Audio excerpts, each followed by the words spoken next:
میرے تمام دیکھنے والے اور سننے والے جو لوگ دیکھ رہی ہیں، جو سن رہی ہیں، میری مائیں بہنیں، ان سب کو میری طرف سے السلام علیکم ورحمۃ اللہ وبرکاتہ۔ نحمدہ ونصلی علی رسول الکریم، اما بعد، فاعوذ باللہ من الشیطان الرجیم، بسم اللہ الرحمن الرحیم۔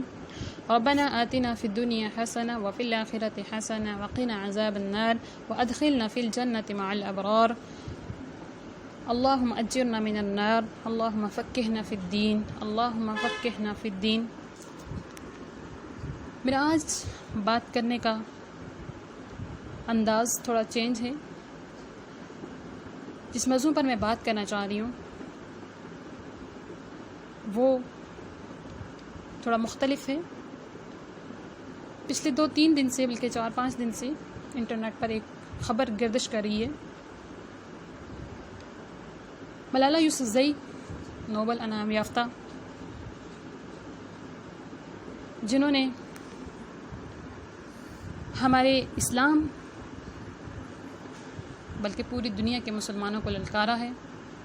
نہ صرف انہوں نے اسلام کی گستاخی کی ہے، ہمارے مذہب کی گستاخی کی ہے، بلکہ انہوں نے مسلمانوں کے دلوں کو دکھایا ہے، یہ بات کہہ کر کہ نکاح ضروری نہیں ہے۔ اس سے پہلے بھی انہوں نے کافی زیادہ مسلمانوں کے خلاف بولا ہے کہ مسلمان جو داڑھی والے ہوتے ہیں، جو داڑھی والے لوگ، ان کو دیکھ کر مجھے فرعون یاد آ جاتا ہے۔ استغفر اللہ ربی من ذنبی واتوب الیہ۔ اسلام کی سر عام گستاخی، آخر تم چاہتی کیا ہو؟ تم کیوں اس طرح سے کر رہی ہو؟ ہم آپ سے، یہ آپ کے خاندان سے جو کہ اپنے آپ کو مسلمان کہلاتے ہیں،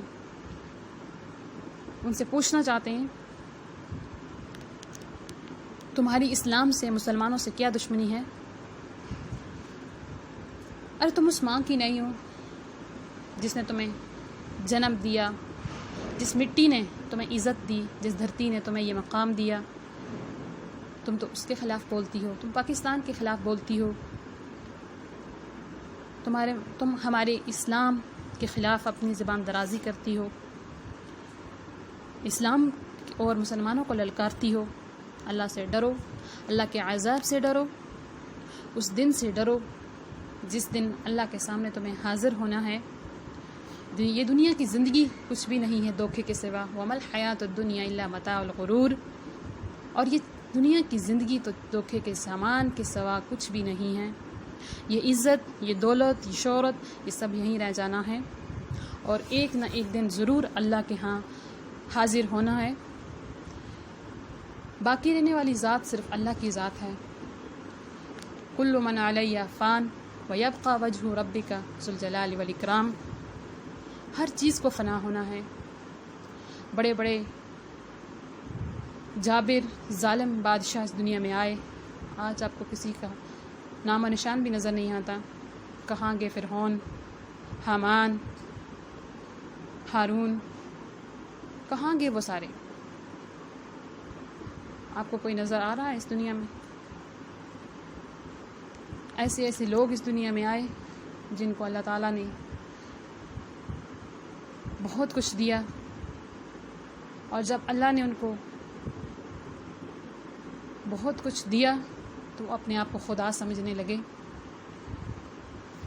اللہ سے ڈرو، اللہ کے عذاب سے ڈرو، اور اسلام کے خلاف بولنا بند کر دو۔ تمہیں جیسے رہنا تم رہو، ہم تمہاری زندگی میں دخل اندازی نہیں کرتے۔ اپنے گھٹیا الفاظ واپس لو، اپنے گھٹیا مقاصد کے لیے اسلام کو استعمال مت کرو، مسلمانوں کی دل آزاری مت کرو۔ نبی صلی اللہ علیہ وسلم کا حدیث کا مفہوم ہے النکاح سنتی فمن رغب عن سنتی فلیس منی۔ نکاح میری سنت ہے، اور جس نے اس سے بے رغبتی اختیار کی گویا وہ ہم میں سے نہیں ہے۔